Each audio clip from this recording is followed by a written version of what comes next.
Magandang hapon sa ating lahat na itong update sa magiging lagay na ating panahon. Patuloy pa rin po nakakaapekto yung mainit na hangin na nagmumula sa Karagatang Pasipiko o yung easterlies sa malaking bahagi po na ating kapuluan, na kung saan ngayong gabi, ito yung magdadala ng mga kalat-kalat na pag-ulan, mga pagkidlat at pagkulog sa bahagi po ng Aurora, Quezon, Camarines Norte, Camarines Sur, pati na rin sa Catanduanes at sa bahagi po ng Albay. Amihan naman, magdudulot pa rin po ng mahihina mga pag-ulan o mga pag-ambon sa bahagi po ng Batanes at Babuyan Islands. Pero dito sa atin sa Metro Manila, pati na rin sa ibang bahagi pa na ating kapuluan, ay magiging maaliwalas naman po yung ating panahon ngayong gabi, no? Ngunit posible pa rin po yung mga dagliang pag-ulan o yung pulo-pulong mahihina hanggang sa katamtaman ng mga pag-ulan, dala rin po ito ng easterlies. Wala po tayong minomonitor na low pressure area o bagyo na posibleng makaapekto sa ating bansa.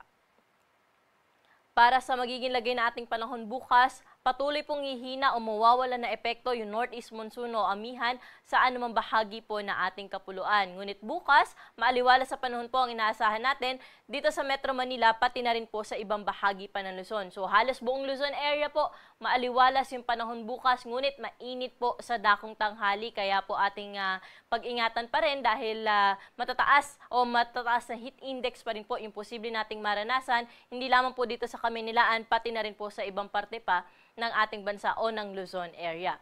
Na kung saan dito nga sa Metro Manila, yung air temperature po natin bukas, posibleng umabot hanggang sa 33 degrees Celsius. At sa may Baguio City naman, 17 hanggang 25 degrees Celsius. At sa Tagaytay, 22 to 32 degrees Celsius. Sa Lawag naman, 26 to 33 degrees yung agad ng temperatura bukas. Sa Tuguegarao, aabot pa rin po sa 23 to 32 degrees Celsius. At sa Legazpi City, 25 to 31 degrees Celsius. Kaya po sa ating mga kababayan, kung lalabas po tayo bukas, magdala pa rin po tayo ng payong, no? Dahil nga, posible po ng sobrang init ng tanghali po natin bukas at sa hapon at gabi naman, posible po yung mga panandaliang buhos ng pag-ulan, dala nga nitong easterlies. Sa bahagi naman po ng Puerto Princesa at Calayan Islands, nasa around 26 to 32 degrees yung agad ng temperatura. Dumako na po tayo sa Kabisayaan, pati na rin sa Mindanao, na kung saan wala rin po tayong inaasahan na malawakang mga pag-ulan po dyan bukas, kaya magpapatuloy yung kanilang naranasan na maaliwala sa panahon, na kung saan sa hapon at gabi, posible pa rin po yung mga panandaliang buhos ng pag-ulan, lalo na po sa Eastern Visayas, Caraga at sa Davao Region.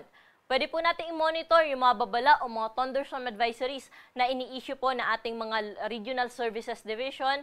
Pinupost po natin ito sa ating website at nakikita rin po natin ito sa ating mga social media accounts.